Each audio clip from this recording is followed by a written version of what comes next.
Their plenary session.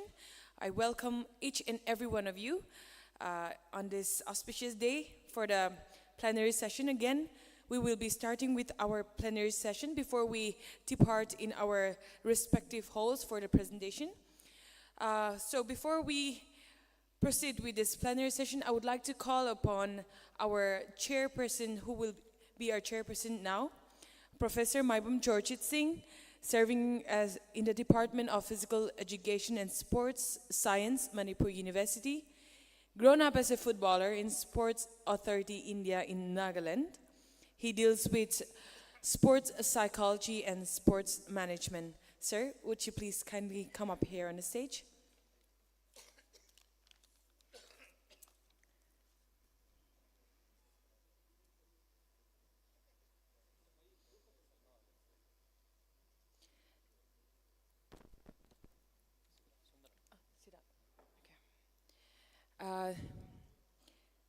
Supporting and adding further depth to this session, we have our co-chairman for the session, Dr. Anil Mealy, Associate Professor, Head of Department of Sports Psychology, Faculty of Physical Education and Sports Science, Rajiv Gandhi University, Arunachal Pradesh.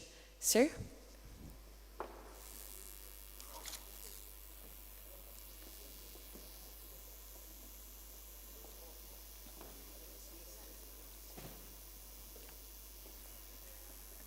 To honor them with our Lengang fee, I would like to call upon Dr. L. Pungding, Assistant Professor, Department of Physical Education and Sports Science, to do the honor.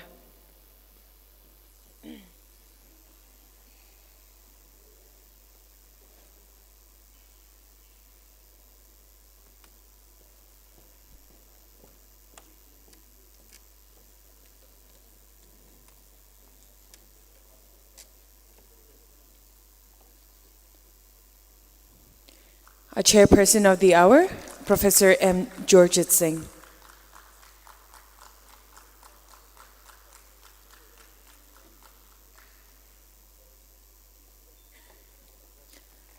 And the co-chairperson of the hour, Dr. Anil Mealy. Thank you very much. And now it is my distinct pleasure to introduce our keynote speakers for this session. First of all, I would like to call upon Professor Prasanda Kumar Das, Head of Department of Physical Education, Tripura.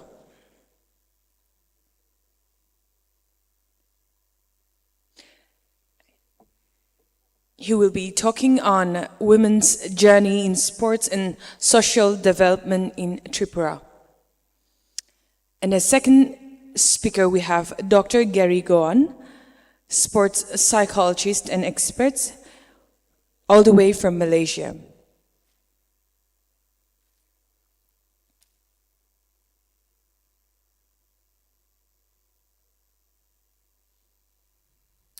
He will be enlightening us on the topic, a narrative review on music and sports, from conceptual underpinning to application on health and well-being of sports performance.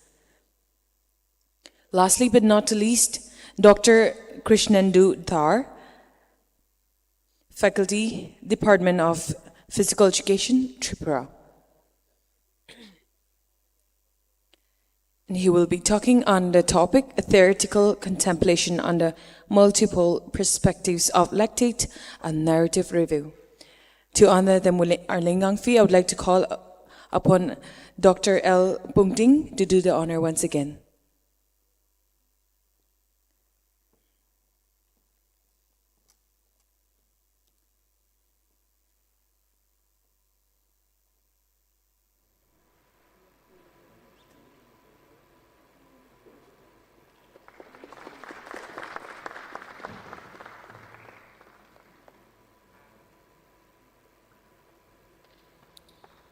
That is Dr. Professor Prasanda Kumar Das.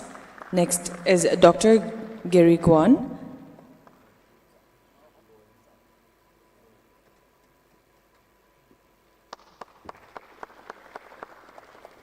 And Dr. Krishnendu Dhar.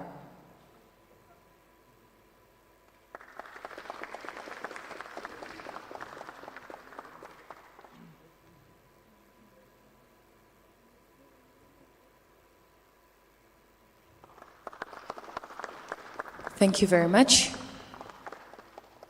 Once again, I would like all of you to join me in welcoming our chairman, co-chairman, and the speakers of the hour with a hand of applause. Thank you. On this session, once again, welcome each and every one of you. And I encourage all of you to ask questions, engage, and then make the most of this session, an opportunity to connect with our professionals here today. Once again, welcome, and we look forward to an inspiring session. Thank you.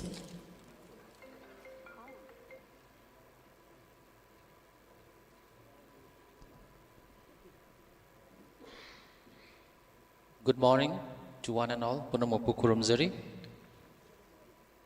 So today is the second day of this 3-day international conference, which is organized by Department of Physical Education and Sport Science in collaboration with PEFI and sponsored by ICSSR.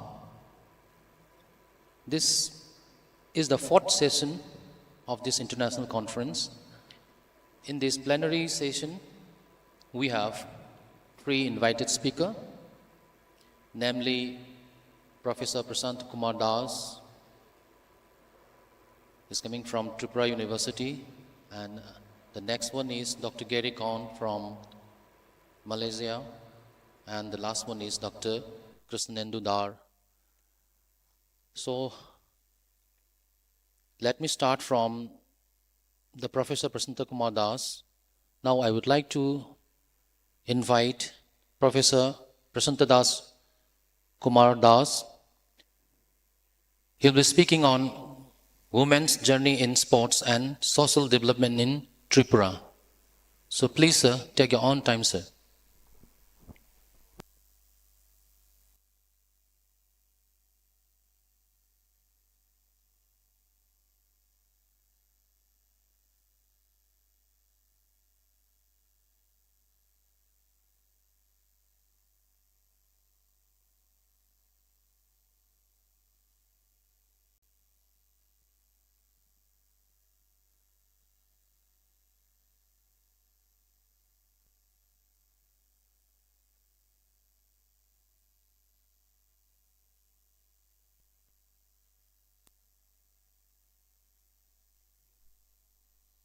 Hello. Good morning to all of you. First of all, I congratulate Manipur University Department of Physical Education organized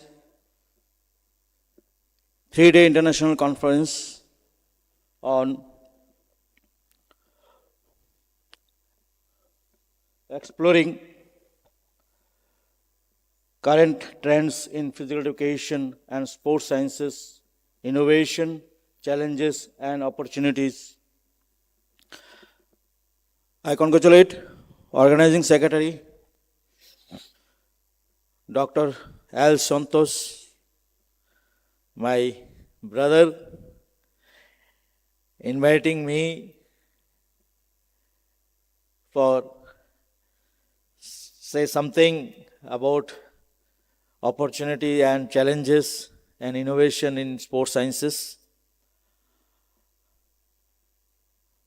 I, with your permission, Chairperson Professor Charojit Singh and my dear younger brother Dr. Anil Meli, with your permission, I go my topic.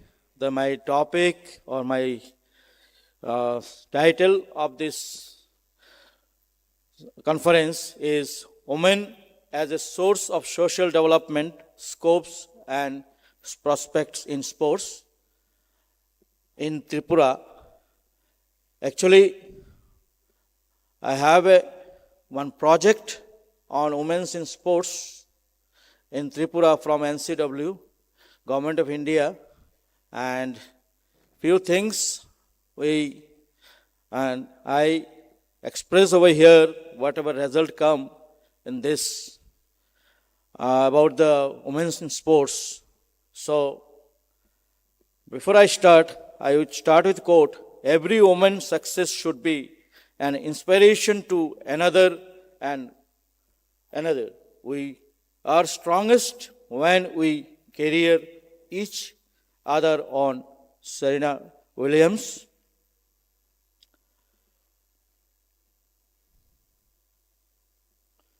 In the introduction, in my topic, to awaken the pupil, it is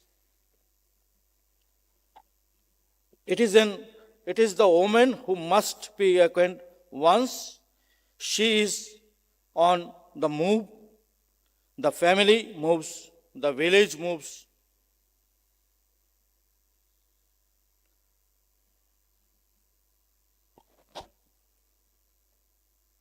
Sorry, वो light एकदम इस पे पड़ रहा है. The family moves, the village moves, and the nation moves. Jawaharlal Nehru said, अगर औरत, अगर फीमेल, अगर वोमेन अगर जग जाएगा तो फैमिली भी जागेगा, विलेज भी, ग्राम भी जागेगा और आपकी नेशन भी जागेगा.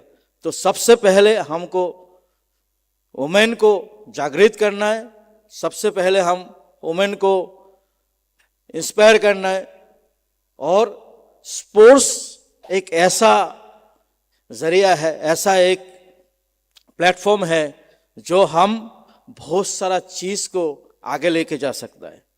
सो in the introduction, but in the recent years there have been many changes in women participation in sports, but the rate of changes have been found to be extremely low. Is it true? आज women's participation in sports in women's is very low. अगर आप देखेंगे, if you see in the whole India, participation of women is day by day is lacking or deteriorating. For that, we thought in Tripura, we searched before this project. In Tripura, it is very less participation. And after class 10th, they are not participating any kind of sports. In my study, in come in this result like that. So for that, we are going through this study and we go for another study on this in the women's in sports, again for NCW, participation rate, to find out the participation rate in Tripura, the ratio as per the compared to male. So this is the next is women contribution to the national development is immense, but still women face number of difficulties that limit their potential and promoting personal and collective development. Opened that for many years of society maintain the greater degree of sports competition for boys than girls.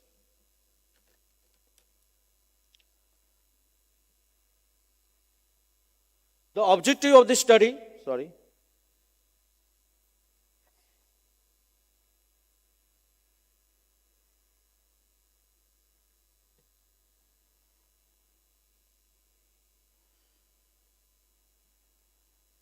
the objective of the study was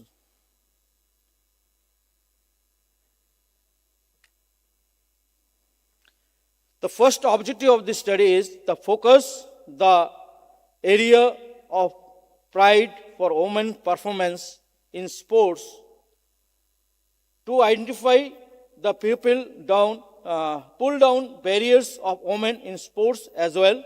The second objective is to investigate the role of social taboos in shaping women mindset about the participation in sports.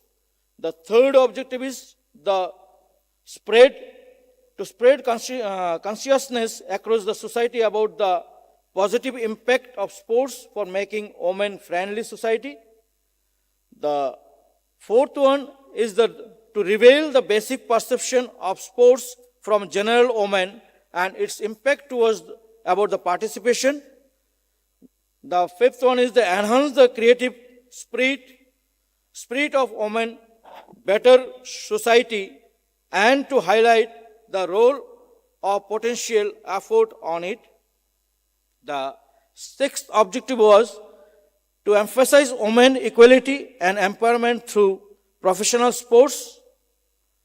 Then the seventh objective was to know the current status of women players, particularly in sports, and family economical position, which should be necessary steps to improve the future sports performance. Then next one is that to provide the opportunity to survey the level of support from the educational institutes of women's players. Then gather information regarding the facilities provided by the youth affairs and sports in order to emphasize women participation in sports and meet the players' requirement. And the last one is the gather information regarding the facility provided by the youth affairs sports in order to emphasize women participation in sports and meet the player requirement. If you see the objectives, first of all, we focus in objective the pride of the women, and the second one is to do the social taboos, whatever the बाधाएं और जो taboos है उनके बारे में हमने जानने की कोशिश किया है. देन फैसिलिटीज इंफ्रास्ट्रक्चर उनके बारे में जानने की कोशिश किया है. पार्टिसिपेशन लेवल के बारे में जानने की कोशिश किया है. एंड कितना कंट्रीब्यूशन है हमारी गवर्नमेंट के उनके डिफरेंट एरियाज में, that should also to part of this objectives.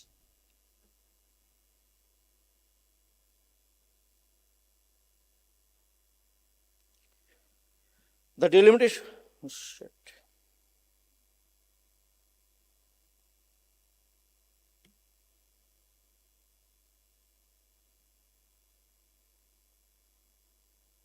The delimitation of the study is, the study was delimited to psychosocial factor that affect women participation in sports and games.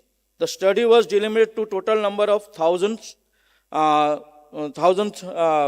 participants, and the study also delimited to 200 numbers of each women players, general women, parents, educational institute, teachers and directors, and elite groups.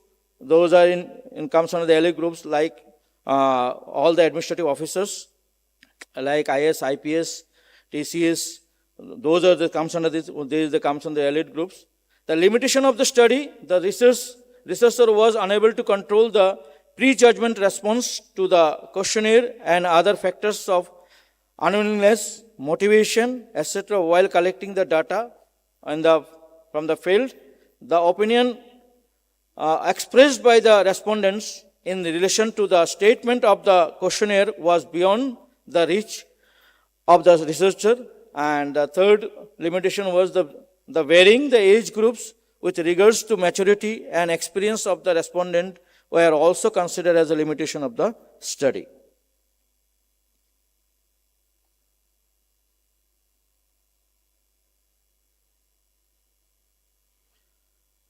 So, if you see this, the total 1,000 sample size were selected, where the 200 numbers of the sample were considered by each stakeholders, whatever I said, general women players, allied groups, teachers and coaches, and parents.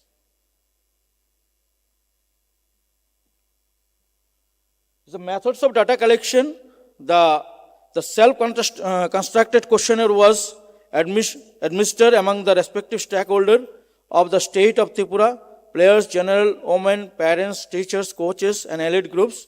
Necessary instructions were explained to the respondent before the administration of test, which include the purpose of the study and the procedure for answering the questionnaire. The data were collected from the different stakeholders, like whatever I said before that. The raw data was analyzed accordingly.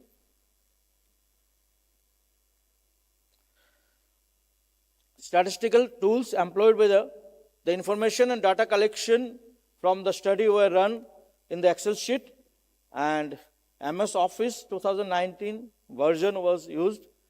And for the further analysis, descriptive statistics, percentage analysis, and chi-square were employed.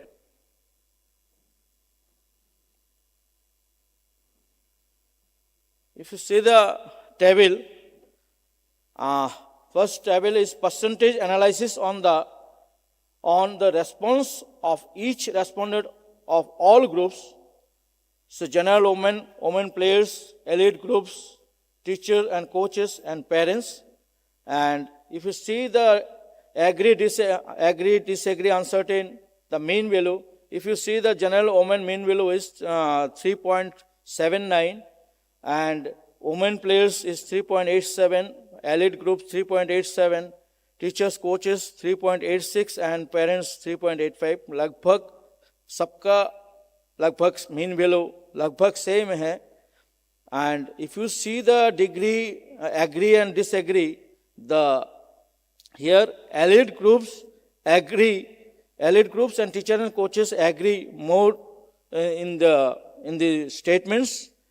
If you see the 70% and 71% are elite groups and teachers and coaches are agree, these respondents of the overall respondents and statements. And if you see the second table, chi-square and percentage analysis of the response of pride for women participation in sports. If you see this table, there is a statement 3 is a significance in the respondent from the respondent and regarding the pride for women participation. Statement 3 is a significance in the concern of the respondents. Others are not insignificant. And if you see the chi-square and percentage analysis of response, social barriers in women participation in sports, again, statement 7, 33.65 is the significance in chi-square value, and others is not found significant. And if you see the chi-square percentage analysis of response of social taboos in women participation in sports, here is an statement 11 is showing that significant in the value of chi-square value of 34.44 is a, and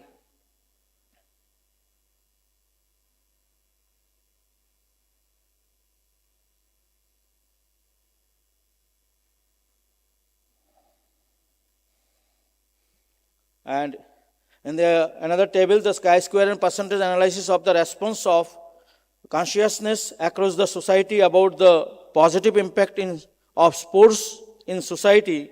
If you statement 12 and 13, 14, 15 are showing the significance chi-square value, and others 16 and 17 is not showing the significant value.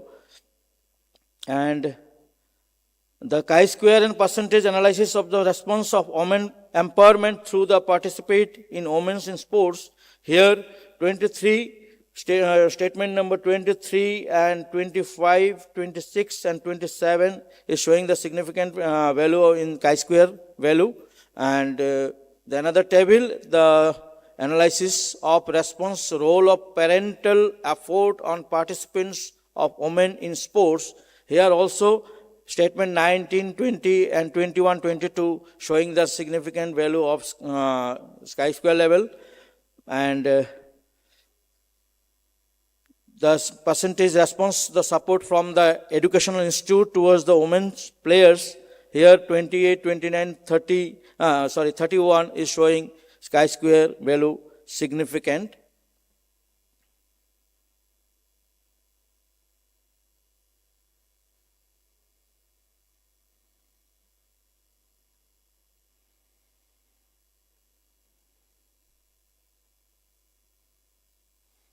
And the last two tables, that is the chi-square and percentage analysis on the response of facility provided by the government for women players. Here 32, 33, 34, the statement number, and chi-square value is showing significant in 32, 33, 34. whatever we are assume and the hypothesis. And the last table is response impact of demographic status of women in sports participation. Here also statement 36, 37, 39 and 40 showing the chi-square value is significant. This is the analysis of data, and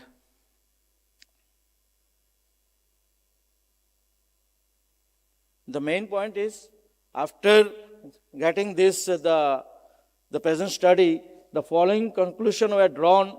Considering the certain limitation of the study, the first conclusion was the study was concludes that the majority of respondent and irrespective of their demographic group express strong support and pride in women's participation in sports. This was evident from the high percentage of agreement across the various groups, showing a positive social attitude towards the women in sports. The second conclusion was the data was revealed a widespread belief that women are capable of competing at the international level. This suggests confidence in the abilities and potential of female athletes. The third one is the observation indicate that women demonstrate persistence in participating in sports, successfully overcome the various social barriers. This resilience highlights the determination of women athletes to pursue their passion despite of societal challenges. The fourth one, social perception significantly hinder women participation in sports. The study found that social customs, tradition, family responsibility are major constraints that impede women involvement in sports. Fifth one, the lack of community support and insufficient media coverage of women sports were identified as factors contributing a lower participation rate among the women.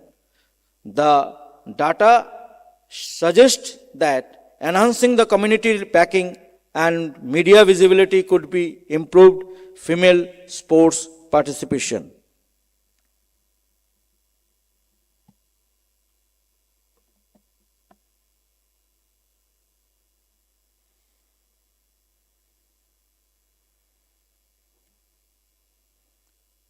The sixth one is the participation of women in sports contributes positively to society by building a healthy social structure and promoting gender equality. The study revealed that sports have beneficial influence on societal norms and attitudes. The parental supports play a crucial role in women sports participation. However, the study also noted a lack of awareness and limited support from the parents, indicating the need for greater parental involvement and encouragement. The women participation in sports was seen as a means of empowerment and a way of promoting gender equality. The data indicate that successful female athletes serve as a role model and source of national pride, inspiring a younger generation. The ninth conclusion is the study emphasized the importance of sports support from the Education Institute. Respondents shows that Educational Institute should actively promote sports for women, offer scholarship, and recognize positive impact of sports on academic performance. And the last conclusion drawn over here, that there was consensus on the need for better facility and support from the government for women players. The study concludes the high quality of training, proper infrastructure, regular organization by organized women's sports events is required to foster a supportive sports culture. This is the conclusion in my study. So, few recommendations will drawn in the conclusion. The study recommended that communities should actively support and promote women participation in sports through awareness, campaigning, local events, and community-based programs to create more encouraging environment. Media outlets should be encouraged to provide more coverage of women's sports to raise the visibility, celebrate women athletes' achievements, and inspire more women participation. Third, the initiative should be launched to educate parents about the benefits of sports for their daughters, encourage them to actively support and engage in their daughters' sports activities. Sports organization, governing bodies should be implement policies that promote gender equality, ensuring equal opportunity, resources, and recognition for female athletes. Government and private sectors should invest in building and maintaining sports facilities that cater specifically to the needs of female athletes, ensuring they have access the high quality training environments. Sixth, established programs to recruit the trained qualified coaches who dedicate to developing female athletes, offering them best possibility training and mentorship.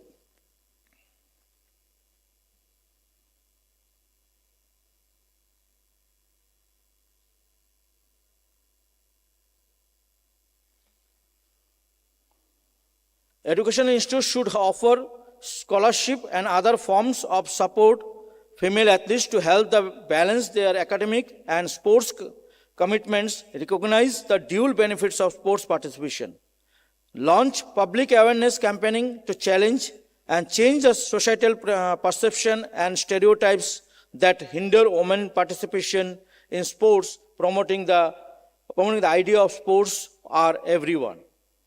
Utilize the stories and success of prominent female athletes as a role model to inspiring young girls to demonstrate possibility within the sports, like Haryana and Manipur. Develop programs that help women balance sports with other life responsibility, particularly addressing the challenges faced after marriage and motherhood. Support initiatives that encourage the establishment of sports-related startups and business by women, providing them with opportunity to lead innovative and sports industry. The continuous collect feedback from the female athletes, parents, coaches to understand their needs and challenges, adapting the policies and programs according to a better support women in sports. Government should introduce and enforce policies that incentivize and participation of women in sports, including tax benefit, grants, and awards of outstanding female athletes and sports programs. Invest in ongoing research to identify the evolving barriers and opportunity for women in sports, ensuring the strategy and recommendation are based on current and comprehensive data. Thank you. Thank you, sir. Thank you very much, sir.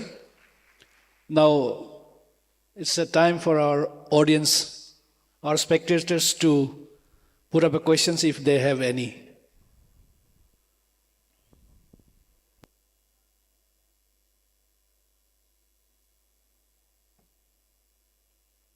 Request the audiences to give their, put up their questions, because the topic was very pertinent. Anyone, please?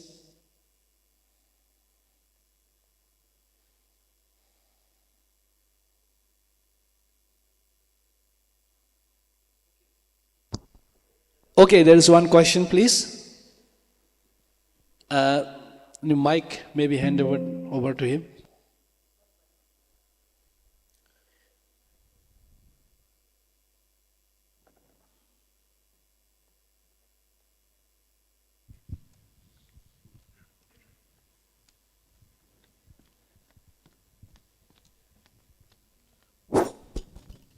Good morning, sir.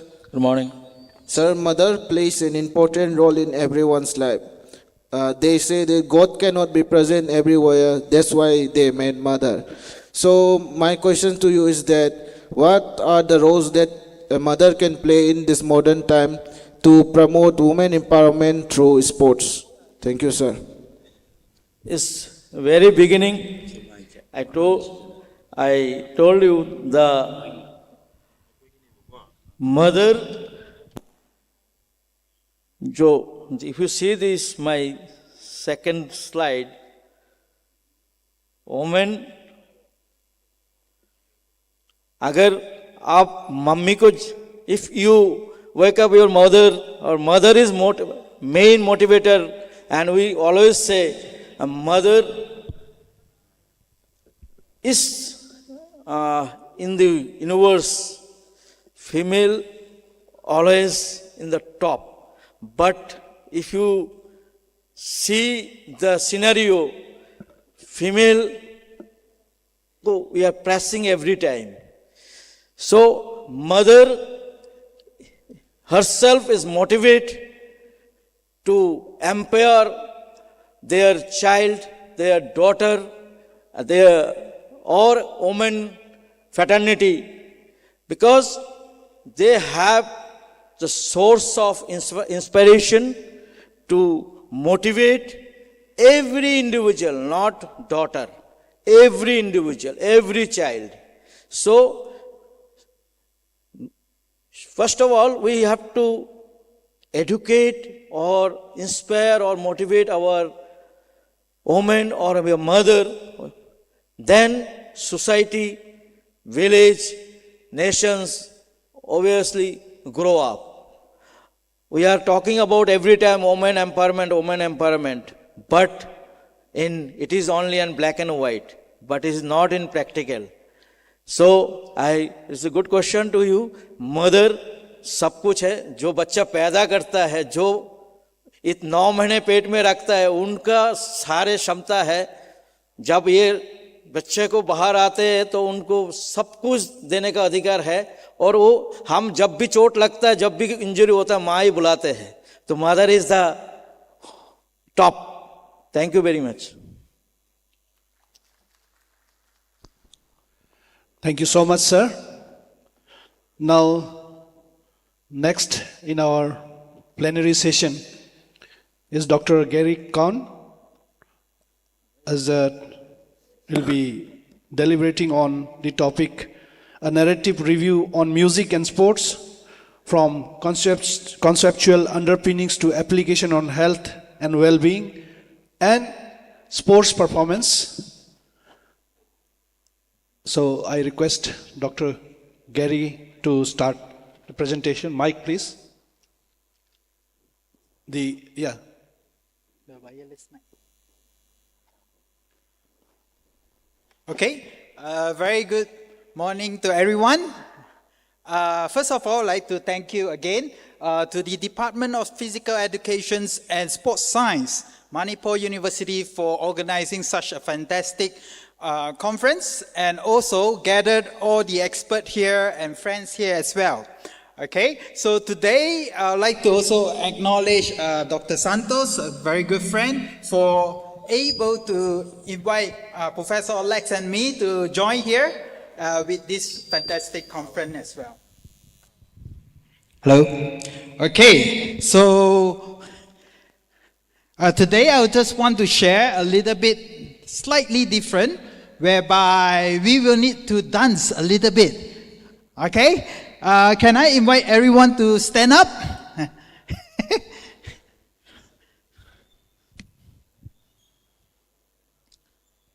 Okay. Your slide incoming. Okay. Come on. So hopefully it works. Just now we tested.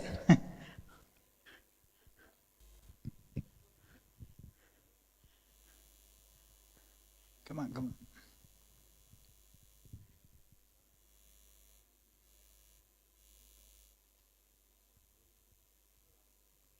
Is it set?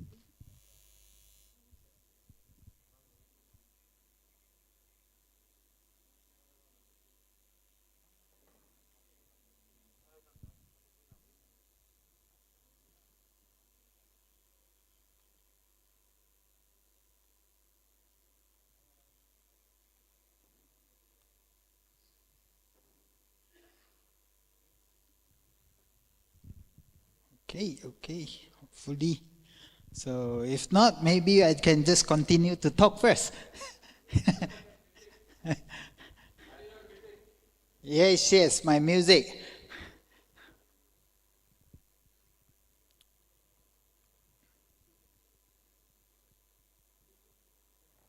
Yeah, yes, I think it works. Yeah.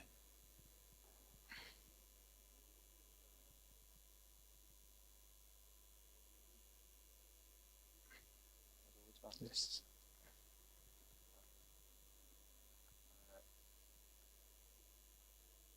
Let me just check the sound. Screen's not there though. Okay. Sending big waves into motion, like how a single word can make a heart open. I might only have one match, but I can make an explosion. And all those things I didn't say were wrecking balls inside my brain. I will scream loud tonight. Can you hear my voice this time? This is my fight song. Take back my life song. Prove I'm alright song. My power's turned on. Starting right now, I'll be strong. I'll play my fight song. And I don't really care if nobody else believes, 'cause I've still got a lot of fight left in me. Losing friends and I'm chasing sleep. Everybody's worried about me. In too deep. Say I'm in too deep. It's been 2 years, I miss my home. But there's a fire burning in my bones. Still believe. Yeah, I still believe in all those things I didn't say. Wrecking balls inside my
sit first.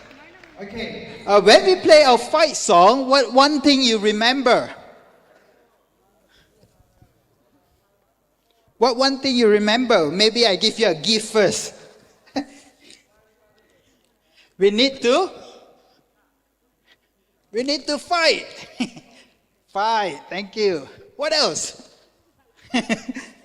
What one thing you remember in fight song? We need to believe. Okay, and what more? Student. What you remember? Believe. Okay, it's already taken. What else? One more. What do you remember? What can you remember first? A fight left in me, okay? So that is very powerful. Whenever we talk about music stored in our long-term memory. And that's why I like to use music in my research, okay? So I'm Gary, I come from Malaysia, from University Science Malaysia, and you can contact me through my email or also through Brunel Universities. And this is my universities whereby I come from the Kota Baru in Malaysia, north of Malaysia, in Kuala Lumpur. You just move up near to the Thailand border, okay? And we are ranked 137 in the world, and one more most important, we are actually ranked 4th in Sustainable Developmental Goal, meaning that we actually serve the bottomless, the bottomless, poorest people in the Kelantan state, and to help them in their socio-economic as well. Oh, seems like not working. Okay, so I'm a researcher, I'm also a musician, and I used to represent Malaysian karate as well. So for me, I believe that publication is very important because the coach will always ask you, okay, Gary, if your intervention is so effective, do you have any proof? Okay, so very easy. You just go to Google, you just type my name, you were able to find my research on how we were able to use different techniques or musics for enhancing performance.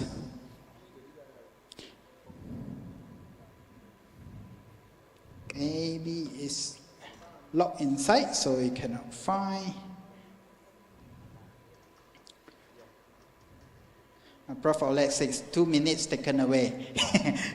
Okay, and also bring you greetings from Asian Council of Exercise and Sports Science.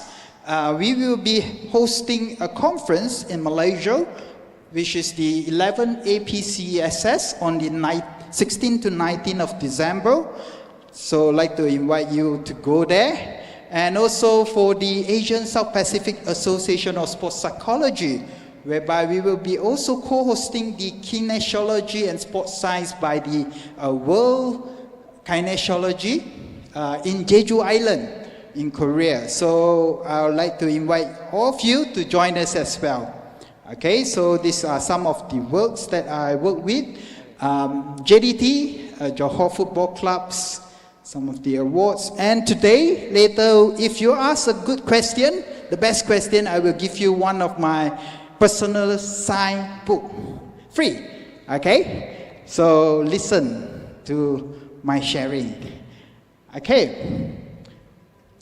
So as you know, why we want to use sports and why we want to use music into sports as interventions. As we know that many interventions we can use, maybe for example, mindfulness, meditations. Why music? Let me quickly bring you a quote by Maria von Trapp. She said that music acts like a magic key to which the most tightly heart closed will open. I believe that Maria von Trapp is very true to what he said, that whenever we see an athlete with depression, with anxiety, PTSD, how we were able to help them by just using the right music, it will able to open up. So this is very powerful. Okay? So in fact, music has been used in our daily life. We listen to loud music, we use music as a national anthem, we sing every day for our athletes before competitions to understand and to remember, to remind them about their visions, how they compete. And we also use music to set pace, for example, movement, synchronize with our movement, etc. Okay, so music is part of our human natures, whereby our body responds naturally to our breath, our heartbeat and movement. In fact, if we use the right type of music for sporting activities, it shows beneficial effects known as ergogenic effects that are able to enhance your physiological functioning and also the perceptions to flow states. Okay, so you can see from here, most of our athletes now listen to music, and why not? We select the right type of music for them. So in fact, researcher has shown that music can be carefully selected to match the requirement and characteristic of the sports and activity. So when we use the right type of music, we were able to increase the frequency, intensity, and duration of sports behavior. So our study in music in USM has shown that by listening to music, okay, we were able to help athletes to reduce anxiety, depressions, and pain. It's able to increase and enhance their moods and affective states, and also in terms of their enjoyment level. Similarly, in physical activity, whenever we put music into physical activity in classes, it will able to enhance 8% to 10% of their rating of perceived exertion. But by using the right type of music, it can actually enhance from 10 to 12% of their rating of perceived exertion. So maybe in your next class, you can try to put purposefully find music that is able to enhance your physical education classes as well. So we collaborated with the Global Community Health, and we started a program known as Brain Breaks, which incorporates exercise video together with music. Okay? The study has been published at the British Journal of Sports Medicine, talking about bright spot physical activity investment that works for our primary Malaysian school children. And we continue the same program, and we publish over 22 publications more, or in Q1 and Q2, in primary school children, to able to enhance short-term memory, cognitive tests, problem-solving capacities, and for university students, able to enhance their exercise time, BMI decrease, stress level decreases, and also we work with the type 2 diabetes patients, whereby we can see that able to enhance their motivations to exercise, adherence to exercise, increase their self-efficacy to exercise, and also enjoyment state as well. So we also use music in driving simulator, whereby we will see that this paper published at the ergogenics, talking about the effects of high load tasks. So different simulators come, and by listening to more relaxing music, it will able to reduce their stress level during driving as well. And this paper actually received the best published paper last year at the ergogenic Q1. And that's the music. So how we can select the right type of music? The first we need to go through is the elements of the music, which is melody, harmony, rhythm, tempo, and dynamics. The melody is which we sing, we hum on the music, And harmony will be the mood of the music. You can play it in happy mood or soft mood. The rhythm of the music, how we were able to use it, for example, a dance rhythm, a 3-3, 1-2-3, 1-2-3, or maybe a movement of 4-4 rhythm. And then tempo will be how fast we want to play the music in fast, higher 150 beats per minute, or maybe about 80 or 70 beats per minute for relaxing purposes. And finally, dynamics will be about how loud the music or soft of the music will influence the listener as well. So if too loud, people will get headache as well. So we came out with this model known as the theoretical model of antecedent, moderators, and consequences of using music. We started with using the musical factors, which is the internal, intrinsic, and extrinsic factors that we listen to music. And then we go into the moderators, which is the personalities. So for example, different people will like different types of music. Different situation, different environment, we might listen to different types of music as well. And then we come into the output, which is the consequences of using music, which is you have the psychophysiological effects, psychobehavioral effects, and also you can see the psychophysical effects as well. Okay, so if you want to use music, I will encourage you to rate the music first. So for example, you can use the Brunel Music Rating Inventory number 3, and I want to use it for running, okay? So I will rate 20 excerpts of music on BMRI 3 and rate the rhythm of the music would motivate me during running. So if it motivates, you can see that that music normally will be more suitable for that activities, okay? I will also use the neuropsychophysiological effects, whereby we can see especially the EEG. So for example, if we want more relaxation, after playing music, you can see the beta wave slowly decrease, okay? If you want it for imagery, you can use music straight away, increase the alpha wave and theta wave, and the creativity will increase as well, okay? So examples of popular tracks we use in music for different activities. So for example, mental preparations, you can use a slower tempo. And then moving up to strength, energy, endurance, you can actually move up to 130 beats per minute. And cooling down, you can reduce back to about 90 beats per minute. Okay? So example, Michael Phelps, every time before going for competitions, okay, he will listen to Lil Wayne. It's not moving, never mind. And our most decorated badminton player, Dr. Lee Chong Wei, okay, before going to the competitions during ironing time, he will listen about 100 to 120 beats per minute. And then we move to a warm-up zone, whereby about 90 to 100 beats per minute, and then higher intensity, increase slightly, and then we just off the music and he just go and continue his sparring, okay? So we also use music especially for training together with the mindfulness acceptance commitment therapy for our elites Malaysia triathletes as well. You can see in this manuscript we publish.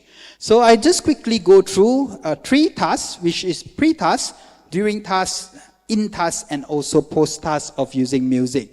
Okay? So pre-task, you can see that before an activity, what types of music you listen, maybe during imagery. And our study shows that by listening to relaxing music for imagery will be more suitable. Okay? You can see more relaxing. And likewise for dart throwing, it's more relaxing. And in terms performance-wise, unfamiliar relaxing music actually shows significant difference compared to the familiar relaxing music and also arousing music. So how can we use it before the competition? So our athletes, before going for competitions, they will have a sessions of their me time, their own timing. Okay, so we will ask them just to sit down, lie down, relaxing, and just visualize imagery with relaxing music. That actually helps them to prepare before the competition. And we can actually see the EEG from the imagery. The theta wave actually increases. Okay, and we can see that she is actually focusing on the imagery as well. Okay. What about in-task? In-task, which is during. Okay, so not much events, we can listen to music, but we can use music for training as well. Okay, so this is a study that we published at the Frontier of Psychology talking about running in the heat, because Malaysia is a hot and humid conditions. So we actually acclimatize the room with a halogen lamp and able to see that it warm up with the water vapor as well for the water vapors to get more humidity. This is about how we synchronize. So what we want you to see is the first leg and the music. Step, step, step, step, step. Okay. So you can see that from there, throughout these sessions, from pre-test to 1 hour of exercise and to exhaustions, music has been lowered significantly in terms of rating of perceived exertions. Okay, so you can also continue to see some of our studies from just Google our name. You will find a lot of studies using music and sports. And finally, I just want to share on post-task music. How can we use music after exercise? So you can see that 3 conditions whereby sedative music, stimulative music, and control conditions. And we can see that sedative music actually helps them to recover faster in terms of their heart rate and their effective arousal rates, and also reduce significantly. So from here, after a very high intensity performance, we will ask our athletes to try to listen more sedative music to calm themselves. Okay, so in summary, if you like to use music in your research, in sports, events, etc., remember you can select music either using the psychophysiological effects, or you can use the Brunel Music Rating Inventory number 3. And then if you are working with younger athletes, you will see that they often love music more. And also if you are working with older populations, you can use a quieter and older musics to help them. If you want to learn more about our studies, you can go to the chapter. This is free. Okay, you can free to download this book chapters. It's known as the Music in Sports, from Conceptual Underpinning to Applications. Okay, then I would like to end with a quote: where words fail, music actually speaks. This is one of the program we started with the special kids and people with medulloblastoma, which brain cancer. They were able to use music to enhance their movement skill, okay, by just using music. Sometimes we feel that music is just not necessary, but for some, music is not a luxury. It is a necessity. It is important in order to relax them, in order that we were able to open up their hearts and be able to converse and do our therapy together with them. Finally, let me just show you 1 second.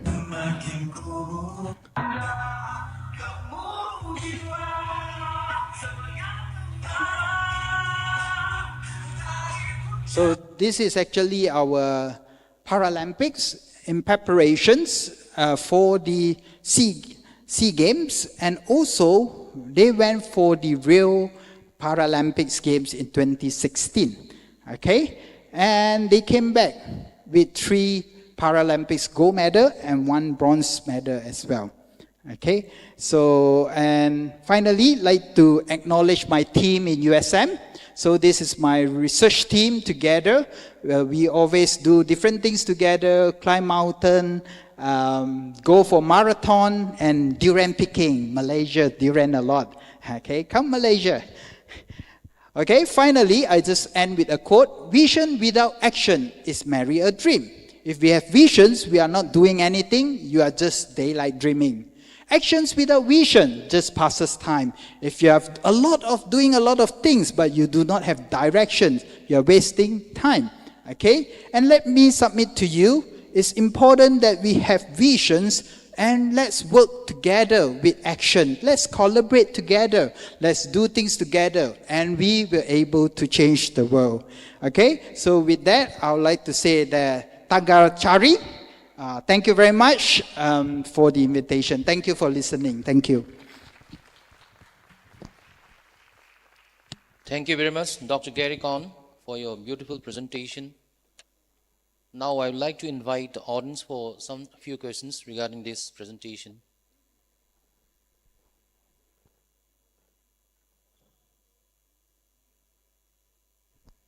Microphone.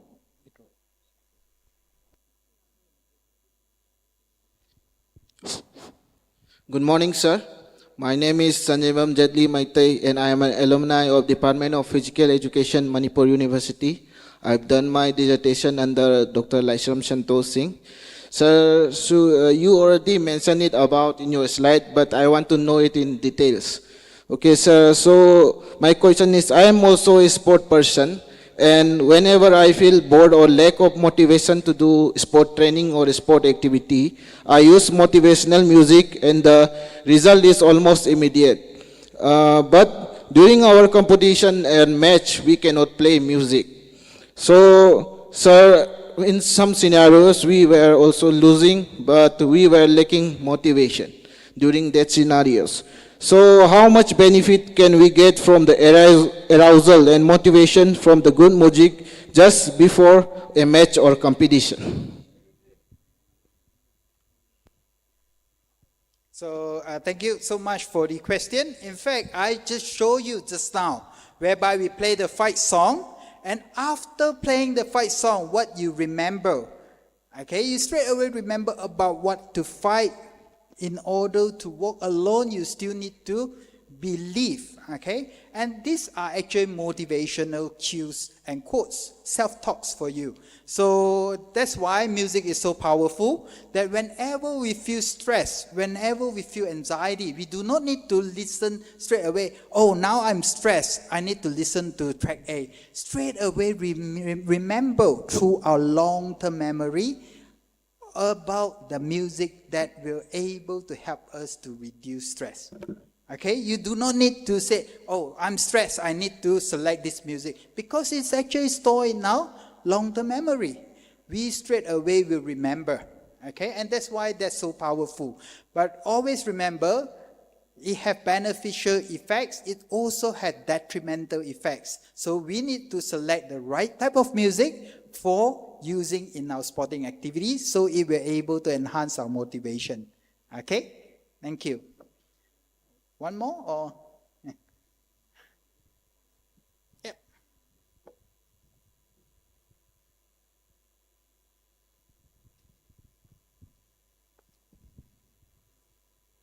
Good morning, sir. My name is Onam Navasandra. I'm then the scholar, research scholar in the Manipur International University. So my question is arise that Sir have mentioned about in this slide the EEG. So how is related, how is connected to the sports people? And another one more question is that one more mention about the cognitive test. So how is necessary for to the music to how it come to the relate in the music? Okay, we can also do some promotion as well. Okay, basically, currently our study actually use the Unicorn Black's EEG, whereby it actually is a dry electrode. Okay, you have 8 channels, it can expand to 16 channels and also to 32 channels as well. You need 3 devices. Okay, so the good things of these unicorn channels, EEG, it able to move around, it have able to cancel all the artifacts moving. Okay, so a lot of studies cannot be done with athletes because of EEG are non-movable. There's too much artifacts. Okay, but now by using this software and also the company known as Unicorn, we were able to reduce all the artifacts straight away. So you can see that we use it for a badminton player, we use it for wushu athletes, we use it for even for swimmer in the water. You can also measure EEG, but of course, now we are still using on half dry land, not fully submerged to water yet. Okay, so now you can actually try with this device and you can actually see a lot of difference from athletes. So many times people say that psychology, is it a myth? Okay, where people train, they increase in their muscle mass, okay, they reduce in their fat percentage, but can they increase in their mental capacities? And we can actually show that by using the EEG. Okay, so straight away we can see that their stress anxiety reduces from 70 to 60%, and that is very significant in sports. Okay, thank you so much. One more, sir, cognitive test. In terms of cognitive tests, so you can see that we use the congruent and incongruent cognitive tests, whereby you can also use the Stroop test, or you can use in our software, we have the movement test, whereby it's a train, we were able to go through different obstacles by just thinking. Okay, so that is from the software itself. So it's necessary for go for the sports people, or it may be either we can go for the children's, either which one is more benefit for that? If you have limited budget, you can actually just use a Stroop test.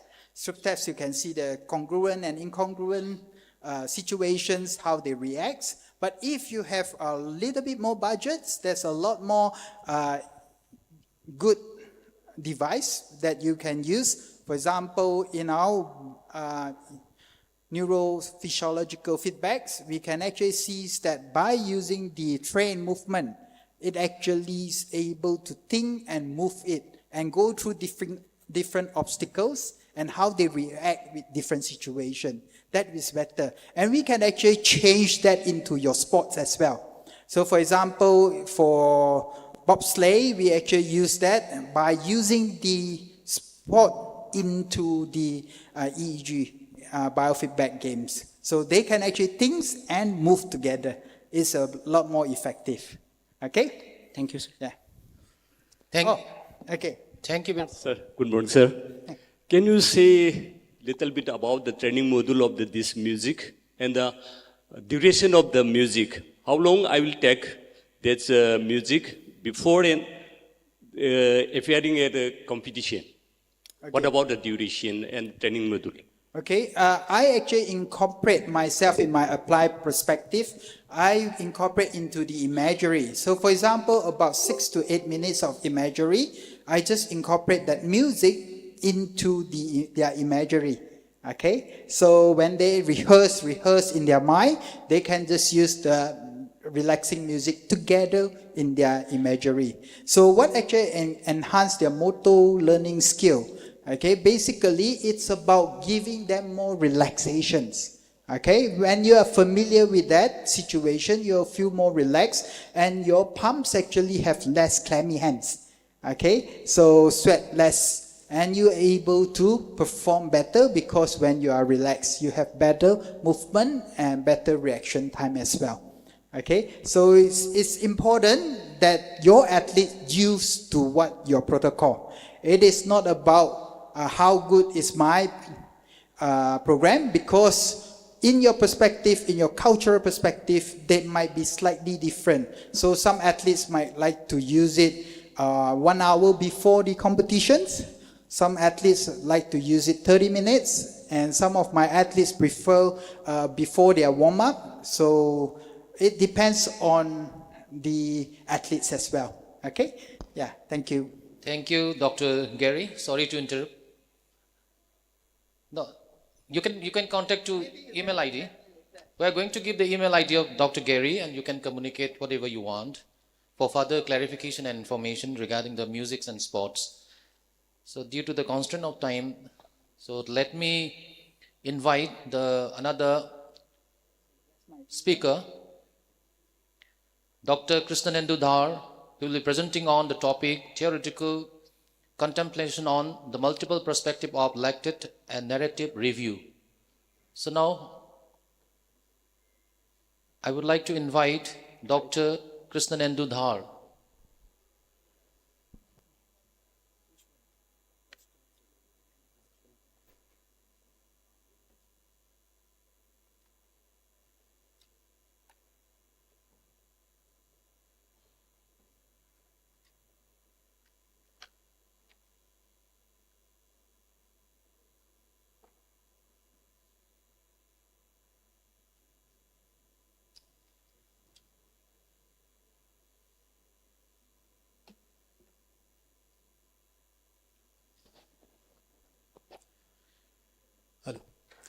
Very good morning to you all. It's a pleasure, and thank you so much to the organizing secretary and the whole organizing committee having me here.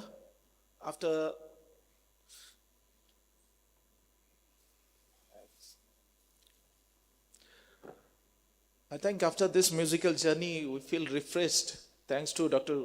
Gary. It actually what we performs, learning by doing. It's a perfect example of whatever we are performing or doing in physical education. So we already have this demonstrations. As Professor Das earlier said, related to the education of women, and if a mother is educated, the family is educated, and the family is a nuclear part of the nation, so nation will be educated too. And here our educational goal is to relate it to physical education and maybe up to an extent of sports science.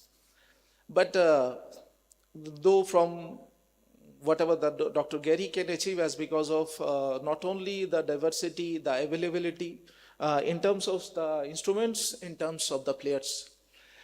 In Indian context, we are feeling a bit constrained, or our hands are bind up, as because of there are some gaps in between the physical education people and the related sports science.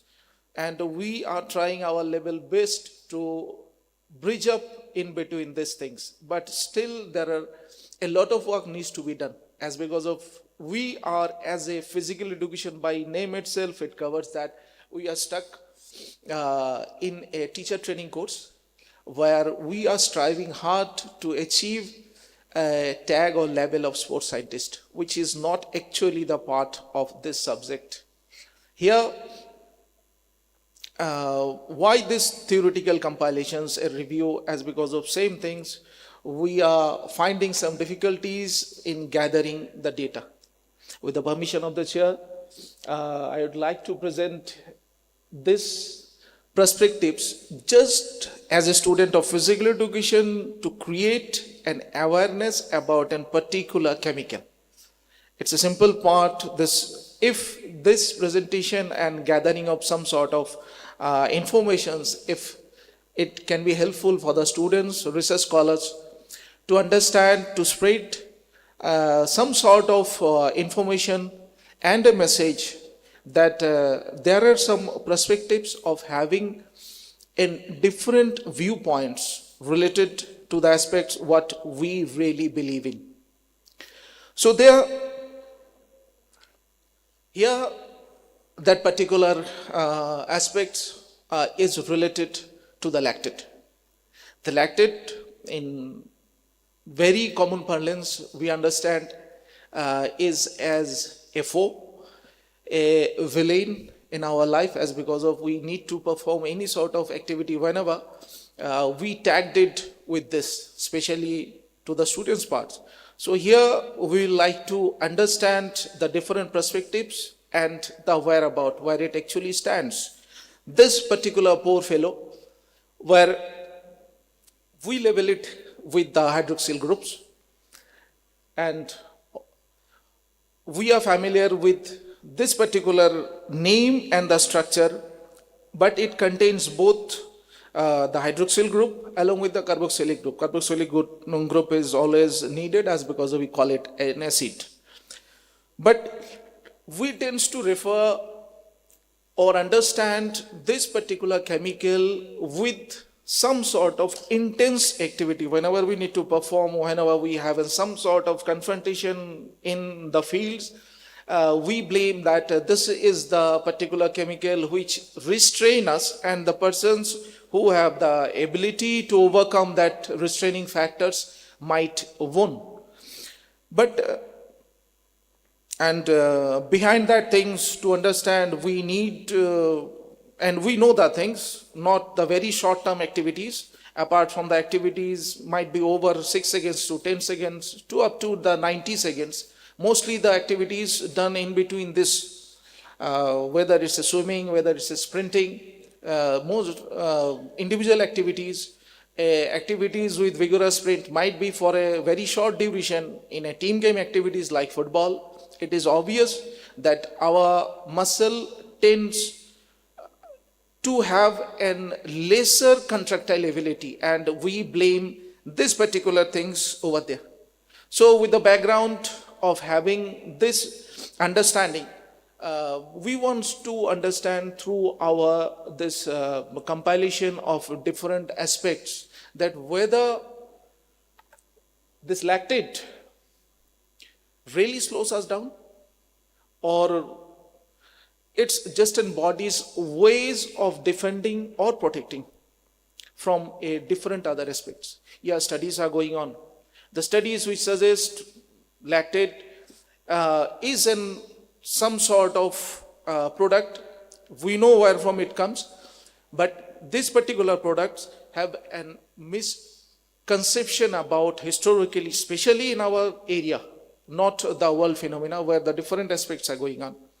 But in our area, especially our students in our field also, coaches firmly believe this is might be the one responsible factor which binds our athletes. And depending on that, we do believe there are certain markers. Lactic acid is always used as a marker in the training factors. Yeah, this is still now, it is one of the dependable markers, but there are certain other facts which associated with the primary restraining factor, the muscular fatigue. So what may be the things to overcome these misconceptions? There are certain other factors. We know the multiple numbers of factors which we have in mind to label this lactate as the prime victim. But studies are going on all over the world, especially in the western parts, where they can access the multiple numbers of labs and along with the athletes. Theoretically, we have the knowledge of these things, where we can understand why from it produces. Whenever we perform the activities with the sub-maximal to maximum level of intensity, we know the lack of oxygen supply, and it induces not the pyruvate, as acetyl-CoA is not producing, so pyruvate convert into the lactic acid. So things is always not restrained or stops over there, as because of whenever the body produces lactic acid, certain elements or cells are there to take up these things. Why they are taking up these things? Is there any special cause, or it is just a mechanism of the body to redistribute its chemical formations? Especially whenever we form or our body forms the lactic acid, our heart muscles get activated, and they want to accumulate more amount of lactic acid. Accumulate not, it's in absorptions. The liver cells absorbs lactate more. Why? So behind this backgrounds and having these tags, as a students of physical education, I always have these queries. So I think our journey through this part will help us to understand, and from your side, different feedbacks might helps you to learn something new or more for this. So this was the background, and whenever we introduce this particular study, what we have done, where the basic thing is lactic acid at present is no longer victimized, and historically whatever as we thought about, it's not an villain. So it has different perspectives, like it limits might be the enduring factors, but the things in limiting factors differs. Like an example, the human beings at present can able to run a marathon, 42 kilometer, more than that, within 2 hours. Just average the speed for this prolonged period, and we can understand this particular speed might be good enough to restrain other people within 5 to 10 kilometers. So it's near about an sprinting speed in our Asia levels or in Indian subcontinent, where 1500 or 5 kilometers is being running with a pace. So how the people can react differently within same theoretical physiological phenomena, which we think it restrains ourselves, not that people's. So there are reasons, and to identify the things, we might have 3 different areas where the question may arise: how does lactate play a role in metabolism? How it plays, and what is the association behind the lactate and recovery?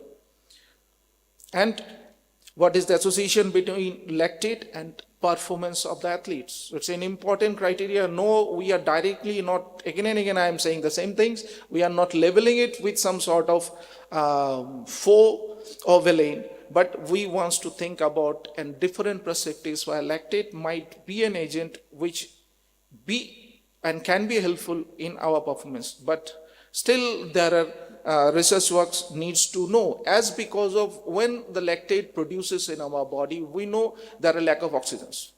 So lack of oxygens with the presence of all oxygens, we know the percentage of energy output is way more. It's plus 95% when the sufficient amount of oxygen being supplied, but only the 5% is getting in a lactic acid system. This is a big drawbacks in terms of simple metabolism and energy cohesions from the output of ATPs. So this 5% of the energy in glycosol molecules is being extracted as because of oxygen is not there, and there the presence of lactic acid being felt. So the concept of accumulating the lactic acid is the main identified reason of victimizing our restraining factors in any sort of sports is as because of the primary concept is lactate acidosis. The acidosis things are our body needs to have a conducive environment to perform, where the accumulation of lactic acid might create an environment which is not conducive for the performance. In certain situation, it's called, in primary situation, it's called hyperlactemia, and when the things is being added on, then we call it the lactate acidosis. The acidic percentage is plus 30 or more than that, where we think our body won't able to perform with its full potential, and then the restraining factors comes into effect. But this is a reality. But why it happens, we still don't know. So to understand these things, the study have sorted out these objectives, as because of we actually wants to find out and investigate not only with the research output, it's an accumulation of different research done worldwide.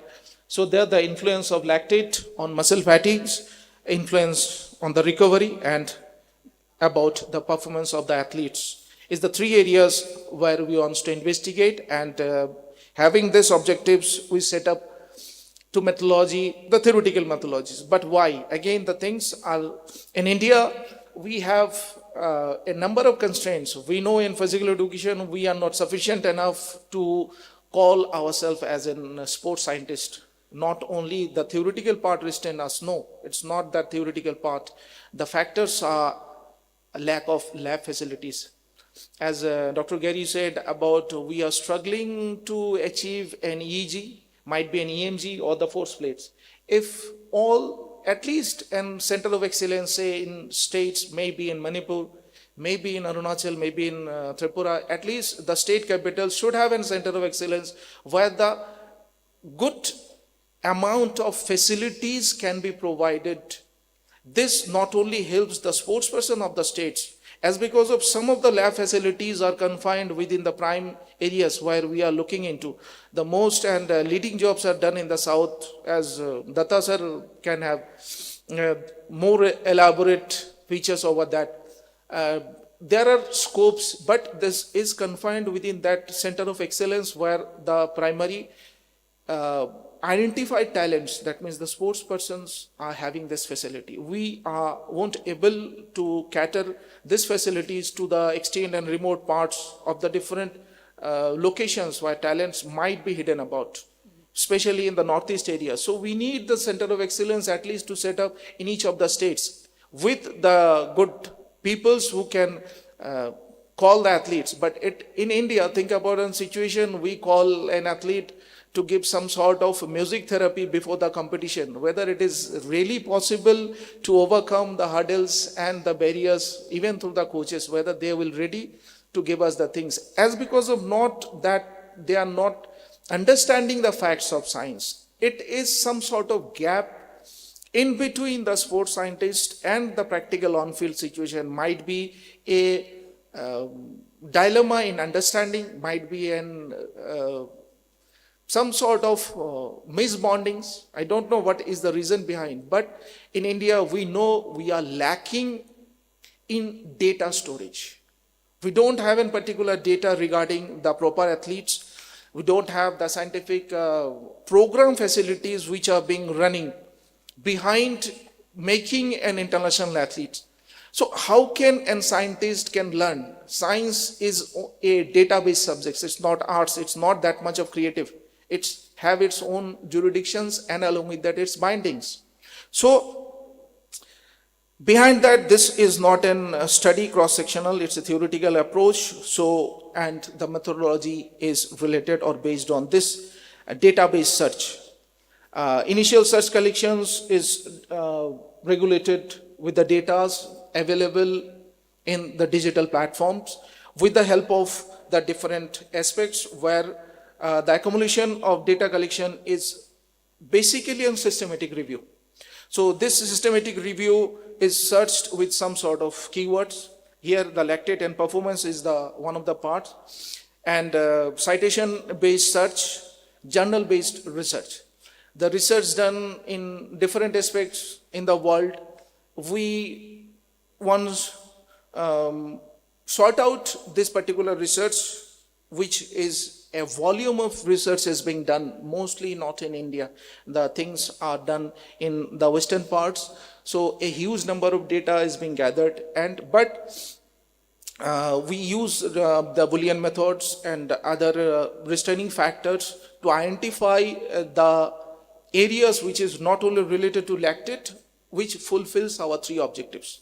And from there, from the huge 3,500 data, we just accumulate near about 60 papers. That means we concerned this area 60 papers, and from the extraction we gathered these theories where the result extracted things are not the results directly given by a research study. It's an, again I am saying, it's a thought-provoking area where the different aspects can be explored by the future researchers. These are the need of the hour, where from a physical education point of view, we need to work, as not only the quotes from the Brooks sir said, we have the vision, but we might lack in the implementing part. Both the things are needed. We need support and we need some sort of collaboration in between the institutions to make this happening.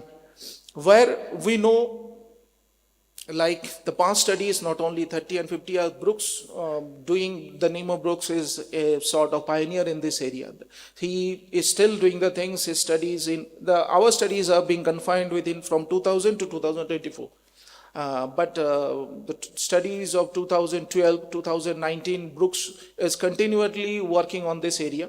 But 30 years back, he gave the concept of lactate shuttling from cell to cell, where research ongoing process, it shows that within the cellular mechanisms, components that has clear that lactate is not a waste product. This is some sort of gist out of the things, where we know the product of anabolic metabolism, where we have the lactate, but we cannot label it only within waste product.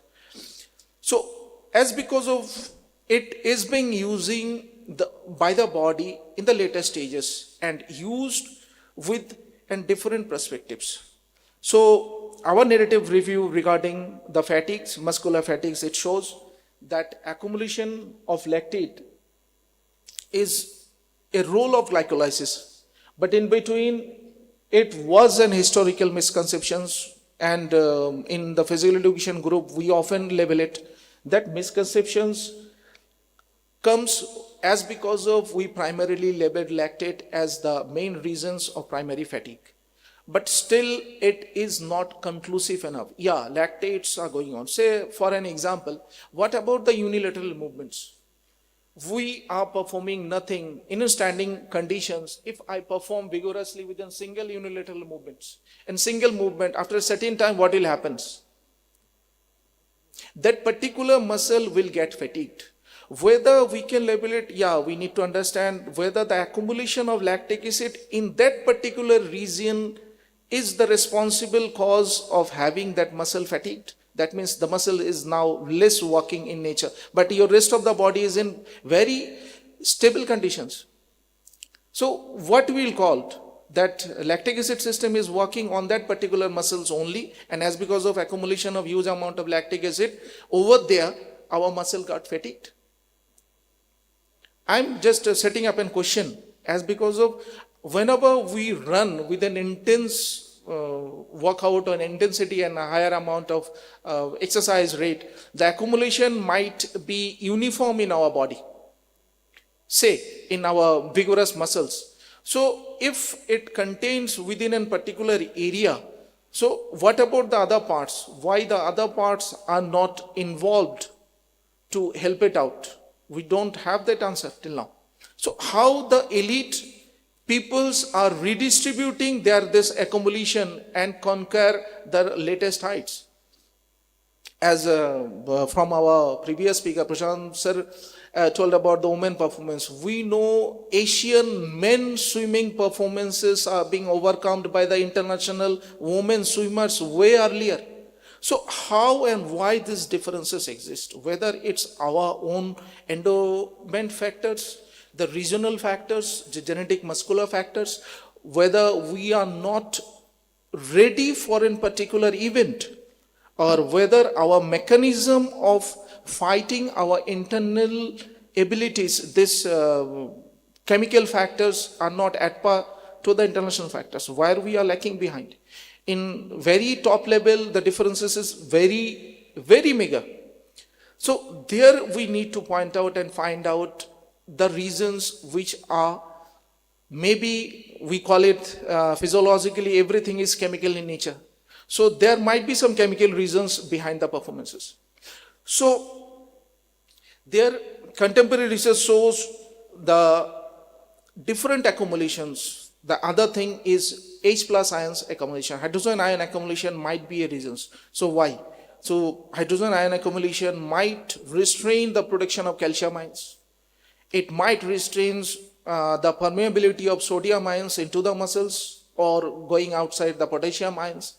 But whether the onset of lactate over and above the threshold level is the main reason, it is still debatable. So that debatable factors also have some sort of other studies shows might be the inorganic phosphate accumulation reasons behind this permeability things, and might create some causes which delimits our muscular contractile abilities. So there Muscular fatigues, the reason behind the muscular fatigues, it's still debatable. So we cannot again tag the muscular fatigues and the main victim behind this is the lactic acid alone. So there, based on narrative review, metabolic agents behind the metabolism, lactic acid is also considered as a prime metabolic fuel. In certain cases, lactic acid is just not only wasted out by other cell metabolism where it only absorbs or being refined by the livers. It's not like that. It's being again used and act as a key metabolic factors after the activities. So if it is a key metabolic factors, so how can it be labeled with an waste product? So there are different things regarding the usability of lactate, usability of glycosins in terms of the presence of the white types of muscles and the red type of muscles. The red type of muscles, we know it doesn't need and huge volumes like the white types, but still it can able to sustain for a longer period. Whether this endogenetic factors might be a reason behind using the onset of lactate or accumulated lactate in a better way, we don't know. The studies and researches are needed to understand these things. So there might be some sort of balances or imbalances between these thoughts. In one hand, we call it is might be one of the major factors. In other hand, we call it no, it might not be. So what should be the concluding things? We are still in sub-balancing areas. So before concluding the parts of balancing these things, here, we know the byproduct things and acidosis mitigations is still yet to discovered by the things. But before concluding the part, the main aim behind this presentation is to create some sort of thought-provoking questions, to have some sort of different thought ways of onset of lactate and its remedial measures. So to the concluding part of this review, we can intervene that lactase have viewing from a mere metabolic, it has been viewed within mere metabolic byproduct or recognizing its critical role in energy metabolism too. So their exercise performance, physiological homeostasis, all these things are needs to be considered again, and a vigorous study, in-depth study is needed where the final verdict can be seen as the lactate should therefore not be considered as a waste product at least. So if it is not a waste product, the studies in an extensive way, especially in our Indian context, needs to be done to explore how these things can not only used as a marker of training, but maybe how we can manage efficiently this onset of lactate and accumulation of lactate so that our athletes' performance can be competitive enough in the international levels. Hope I can carry out the thought in front of you. So thank you for your patience sharing. Thank you very much, sir, for your beautiful presentation regarding the biochemical contribution in the sports science. Now I would like to invite to the audience. I will take up only one question due to the constraint of time. I would like to take only one question from the audience, please. If you have any suggestions or your thoughts, you can share with.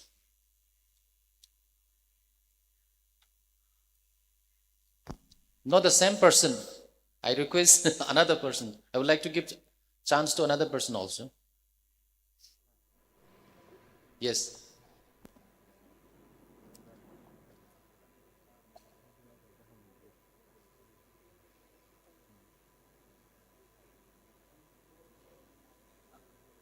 Oh, there. Hello, sir. My question is, what is the main reason Indian endurance athlete underperforms in international level? Is it more because of genetic factors or sports development factor, lacking of sport development science? Thank you. It's a general queries, and I think Dr. Datta sir is being infiltrated with this kind of queries often. As there are multiple factors, you cannot level it with one factors. As like an example, Avinash Savle is the only steeplechase runner, though it's not a purely endurance based, it's a very vigorous endurance based workout. He is the one runner who doesn't have any competitor or partner in India of that level. For the endurance training, we need a very good bunch and groups. You won't be able to train with, say, Mo Farah or Inga Brixton, this type of athletes, but there they have the competitors like Kingston and Inga Brixton are working together. So this competition levels we don't understand. At present, for last few years, Government of India have taken the initiative of having our athletes in different European circuits. It is very good for them, they need the exposures. But we have very good potentials in endurance activities. As say, you can say the Japanese athletes was very good, and still they are very good in endurance running, long distance walkings, long distance runnings. Similarly, in Indian genetical factors, we are compatible enough to compete in the world level. But we need that competitive environment often so that we can have the belief. Psychological factors are, though we didn't discuss the psychological part in our studies, but it is a very important and prime factors. You need to believe in yourselves. What Dr. Gary shows us, music and play, both these things are spontaneous inside an human being. Everybody wants to play, everybody have a child inside them. We, the aged peoples, the very children's, along with that, we love music. The rhythm motivates us. Similarly, the psychological factors, if you think, no, I am not capable enough and I am not good enough, your mind will direct it towards that thing. So Wasim Akram used to tell that he used to not rehearse before the game. He just used to rehearse in front of the mirror, saying that I am the best. That gives him the motivation, yeah, he is the best one. So there the psychological things are also in prime factors. Might be in near future, within 10 years and 12 years, it needs an Olympic year planning, 2, 4, 5, 6 Olympic year planning. And we have just started the things a few years back. COVID have gives us a tremendous blow. But I think within 10 years, we'll be in a very good place if we continue with the programs. But there are still size, and Government of India is working very good with the prime level of athletes, but there are some works to be done in the very grassroots level. It's just initiated, and I think after 3 or 4 Olympic years, within the 36 target, might be within 40, we will have a competitive environment up to the world level in athletics and other fields too. Thank you. Thank you, sir. Thank you very much, sir, Dr. Krishnan Dudhar, for your beautiful presentation.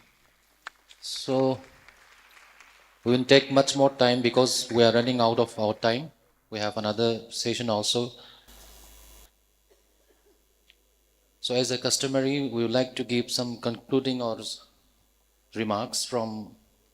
I would like to invite Dr. Anil Mili to have some remarks on few lines. Thank you very much, Professor Charojit Singh and the chairperson of this plenary session. All the 3 presentations were fabulous, and it was a motivating thing to revive the old memories of what we have studied and what we have been teaching in our classes. So, taking into account the first presentation of my senior Professor Prasanta Kumar Das, it was a very enlightening work done by you.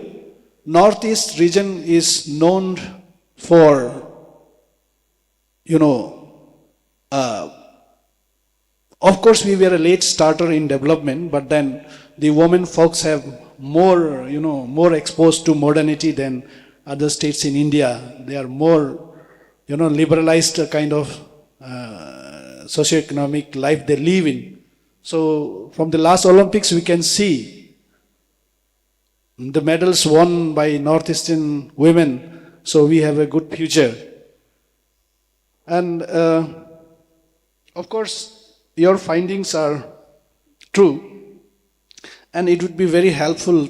It's my request to you, sir, that to present it to the government of Tripura and also forward to copies to the other states of Northeast India about your findings so that government takes your research into account and does something for the development of sports in the northeastern region, which needs wings at present. Talking about next presentation of Dr. Gary, thank you very much for enlightening us with your presentation. Of course, music brings peace. It also stimulates some of our endocrine system and brings us to do or motivates us to do something. And it's a good thing that you have also discussed about introducing into the curriculum. After the COVID-19, I promised my son that I'll buy you mobile only after class 12, but I had to buy him mobile in class from 10 onwards. It was the compulsion of the time. So putting music in curriculum, including sports in curriculum, is very good because most of the students tend to, go away from, they don't like physical activities. But since the music includes elements of fun, recreation, so it would be very nice for the educators to implement, and especially the physical education people will be able to do. Coming to the third presentation by Krishnendra Dhar. Yeah, we agree with the statement that we are stuck up to, or we are fixed to, limited to the job of a trainer or teacher trainer. It's high time that we also should, since we have studied anatomy, physiology, biochemistry, everything we have studied, including psychology. So now it's high time that we think like sports scientists. The curriculums are not implemented at all. It is in paper of Government of India, but it's not implemented at all. So it's not, if we want to produce more Olympians, then it's the physical education people has to start thinking as a sports scientist. You are very right, sir. Thank you very much for your enlightenment. Thank you very much. That's all mine. Thank you, Dr. Millie, for your summarization regarding this session. So, as we are running out of time, so I won't take much more time, but I'm just observing our observation. Would like to mention that some few lines from Professor Prasant Kumar Das. In his presentation, he correctly pointed out that the role of and contribution of women in the society as a whole, not only in the field of games and sports, and he also explained about how to encourage the participation of women in sports and their contribution in the society.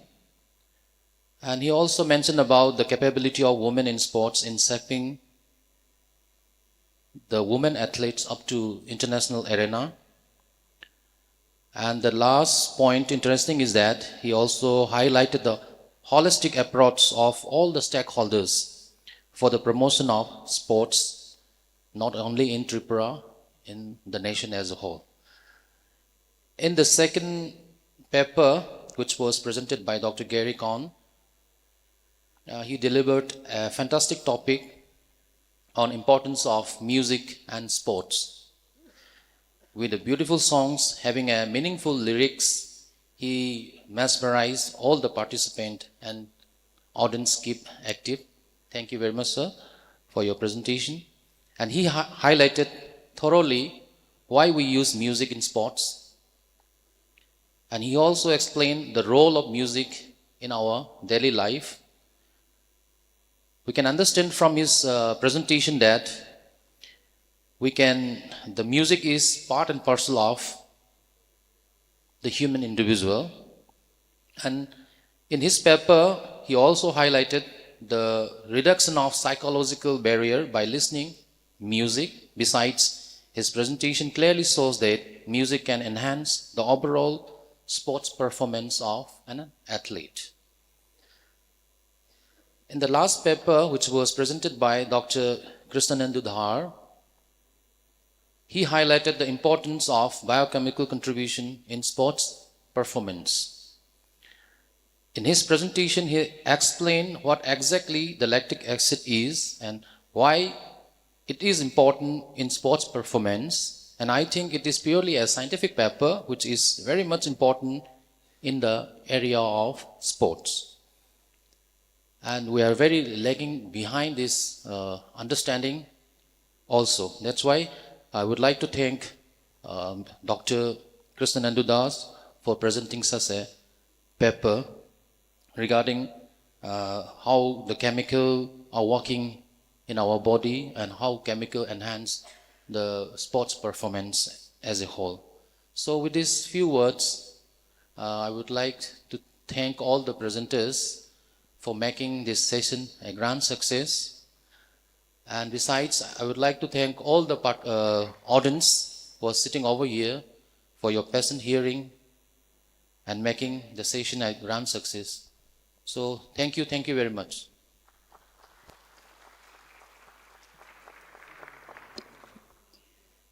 Thank you very much, our chairman and co-chairman, for leading out our plenary session successfully. And I would also like to extend a very sincere gratitude to all the speakers who have enlightened us with their expertise and knowledge. Thank you very much. That was a wonderful session we all had. And I would also like to thank each and every one of you who have participated and who have taken part in this plenary session. Your enthusiasm shown and interest shown in this session has made the event more meaningful. As we come to close of this plenary session, I would like to call upon our Professor L. Thampal Singh to give out the certificates to the co-chairman, co-chairman, and the speakers of this hour.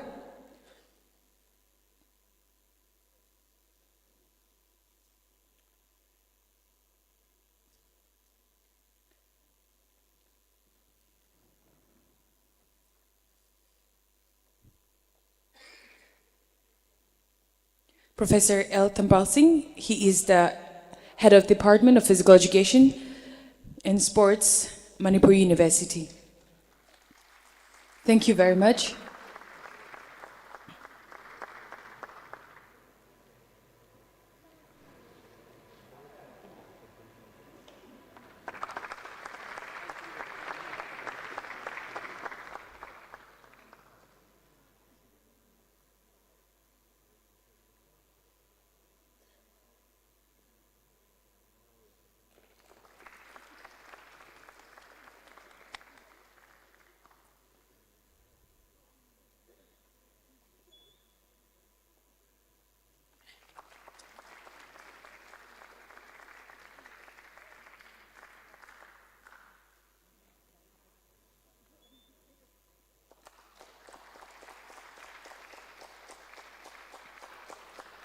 Thank you very much. And I hope whatever we have learned and got from this plenary session, we will take it to our respective fields to enhance and also to inspire the people as well.